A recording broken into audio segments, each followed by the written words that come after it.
प्रेम से बोलिए साचे दरबार की जय, मैया भवानी की जय। हर हर महादेव। देखिए, 2 गो शिष्या गुरु बहना रहली जा, त एगो शिष्या गुरु बहना कहत हई कि ए शिष्या, आ गंगा स्नान तीर्थ का करे जेबू, आ घर ही में तू गंगा बना ल, आ घर ही में शंकर जी के तू पूजा, आ घर ही में पूजा पाठ कर। उहे चारों धाम बा, सब गंगा तीर्थ घर ही बा। मन शुद्ध बा त सब कुछ ठीक बा। मन चंगा त कठौती में गंगा। यही से कहल जाला कि मन चंगा त कठौती में गंगा। जब तहार दिल साफ बा त घर ही तू शंकर जी का पूजा करल, काशी बनारस नहीं जेबू तबो तोहार बीड़ा पार हो जाई। एहो सखी घर ही पूजा, एहो सखी घर ही पूजा, एहो सखी घर ही पूजा, एहो सखी घर ही पूजा। घर ही में बाटे चारों धाम, भोला घर ही पूजा। घर ही में बाटे चारों धाम, भोला घर ही पूजा। ए सखी घर ही पूजा, एहो सखी घर ही पूजा।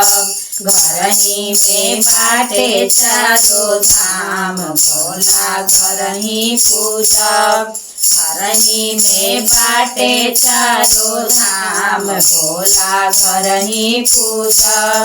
का करे जैबो शिष्या काशी बनारस हो, का करे जैबो शिष्या काशी बनारस हो।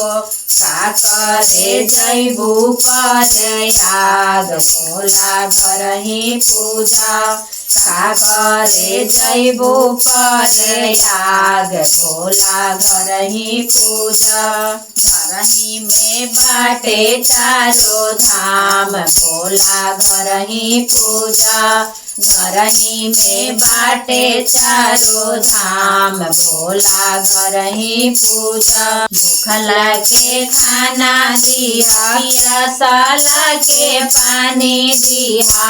भूखला के खाना दिया, प्यासा के पानी दिया। संगही में रखिया उनकर ध्यान, भोला घर ही पूजा। संगही में रखिया उनकर ध्यान, भोला घर ही पूजा। घर ही में बाटे चारों धाम, भोला घर ही पूजा। घर ही में बाटे चारों धाम, भोला घर ही पूजा। निर्धन के रुपया दिहा, निराधन के पैसा दिहा। हो जइहा तोहरो कल्याण, भोला घर ही पूजा। हो जइहा तोहरो कल्याण, भोला घर ही पूजा। घर ही में बाटे चारों धाम, भोला घर ही पूजा। सबके सामान दिहा, नहीं अपमान करिहा। सबके सामान दिहा, नहीं अपमान करिहा। हो जाई तोहरो कल्याण, भोला घर ही पूजा। हो जाई तोहरो कल्याण, भोला घर ही पूजा। घर ही में बाटे चारों धाम, भोला घर ही पूजा। घर ही में बाटे चारों धाम, भोला घर ही पूजा।